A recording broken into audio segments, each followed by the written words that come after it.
We're back with more cryptids. Woo! We already went through the cryptids of the East Coast, and now we're traveling across the states to the West Coast. Cryptids exist everywhere. You probably have multiple in your state or country. Hell, you might even have one lurking outside your window right now.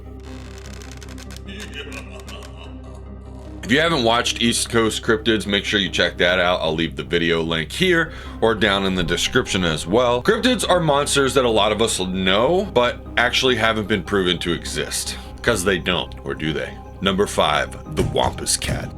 The Wampus Cat is a cryptid that's kind of a little bit up for debate in appearance. Some say it's similar to a mountain cat with 6 legs. Some say it's an amphibious panther-like creature that is able to pounce from the water and drag you under, and it swims similar to a mink. From what little I could find about this particular cryptid, it dates back pretty far, a part of an old Cherokee tale. One tale being of a Cherokee woman named Running Deer who fought an evil spirit Awa, known as the spirit of madness. She believed this spirit was the reasoning for her husband or partner being driven to madness. She defeated this spirit armed with a booger mask and a spirit of the mountain cat.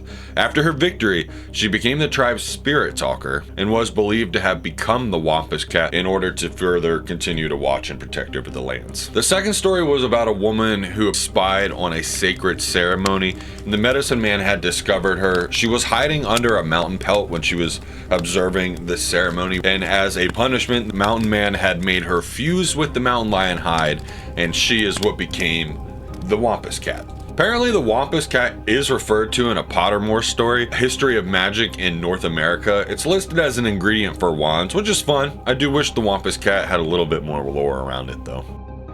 Number 4, California, the Dark Watchers. In the rolling hills of Santa Lucia, California, is the legend of the Dark Watchers. Mysterious figures shrouded in darkness, sometimes with a walking stick or brimmed hats, but they only watched and observed. Said to watch travelers as they traverse the mountains over in that area. Some scientists have said that infrasounds could play a part in some of these illusions or hallucinations. Infrasounds are an interesting topic by themselves. In a nutshell, they're basically sounds that at specific frequencies can cause different ranges of emotions or feelings and maybe even mind control. The Dark Watchers only observe and they disappear whenever they're confronted.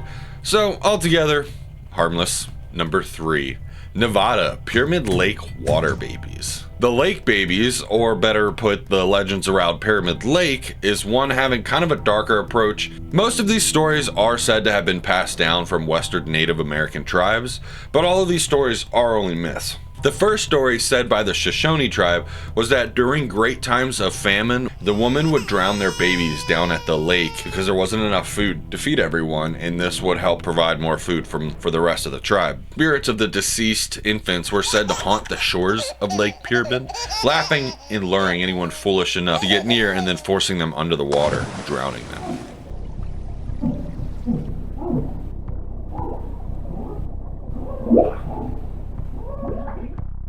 Some say these are the reasons for disappearances around Pyramid Lake or on the lake. During research for this video, I actually thought it was kind of interesting. There isn't that much on the Pyramid Lake water babies. However, I did find it interesting that there's actually a lot of disappearances at this lake. If you look up Pyramid Lake disappearances, you'll find quite a number of them, even recently and over the past few years. Number 2, Oregon, the Garoo. An interesting name. I'm kind of curious, what do you think the Garoo looks like before I kind of give you the details on it? Leave a comment down below what you think. Guess that cryptid! The Garoo takes his home in the woods of Oregon, sometimes traveling from Washington all the way down to California. They are incredibly rare. Said to make their home in some old burned out cedar trees. The Garoo was blamed for forest fires back in the day. The creature was said to have charred black skin with many large pointed teeth and hair only on its chin and eyebrows. Said to have an insatiable appetite, the beast would go on an eating rampage. And although the creature was fairly slow, anything in its path and almost never stopped. The creature's skin was believed to have some kind of chemical composition similar to like charcoal When this creature traveled, although it was slow, it would rub up and against basically anything as it traveled, and it would leave its sudden residue on all these trees, basically creating a highly flammable surface on anything that it touched, hence why it was caused or believed to be the cause for forest fires. Very, very tough and resilient. Said to be almost indestructible, it would bounce bullets right off of it. The only actual weakness the Garoo has, ironically, is fire. The composition and residue made by this creature also made it susceptible to catching a flame, and that is the only way to actually dispose of the creature. Kind of a weird double-edged sword. The Garoo is kind of an interesting one for me, albeit a bit odd too. Number 1. You might know it. You probably do. It's Bigfoot.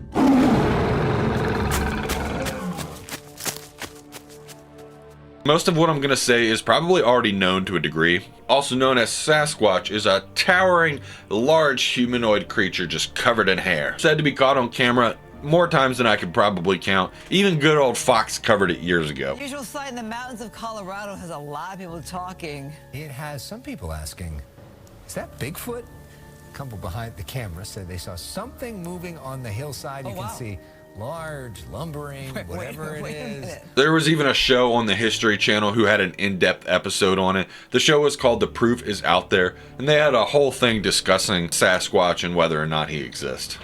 For decades, it has seemed that there'd be no way to settle the debate. But maybe, just maybe, we can do that right now. Even on History's website, they even have a whole column that's dedicated to Bigfoot, albeit it's not that many pages, but apparently this information is all information that has been released to the general public from the FBI. So of course I had to check the FBI's public resource website, and it did in fact exist. There's a 40-year-old document or file that consists of about 22 pages with some communications between a Mr. Burns and a Mr. Cochran, and basically just to skip through all the mundane details in these documents. There was hair. It was sent to the FBI to be DNA tested. It was basically just deer fur, so no Sasquatch, sorry guys. I think there was some kind of like connection that Mr. Burns had with Mr. Cochran, whether they were personal friends or whatever. Regardless, it all boiled down to, I understand that you gotta dot your I's and cross your T's, but I find it a little funny that the FBI had to get dragged into a weird cryptid Sasquatch hunt. But look, I understand you gotta check everything just to make sure, but I kind of feel like a lesser agency probably could have looked into this. Maybe if it was from a lesser agency, we also wouldn't believe it. What do you think? Do you think Bigfoot's out there? That concludes the 5 cryptids of the West Coast. If you didn't see the East Coast ones again, make sure you check that out. If you want to see another cryptid video, let me know down in the comments. Don't forget to like and subscribe. I'll see you guys soon. Bye. Hair in a hot mess? Well, don't fret. Get Sassy's volumizing voluptuous hairspray. You might be poisoning nature, but damn it, you look good doing it. Do not be afraid. Do not be afraid. Do not be afraid.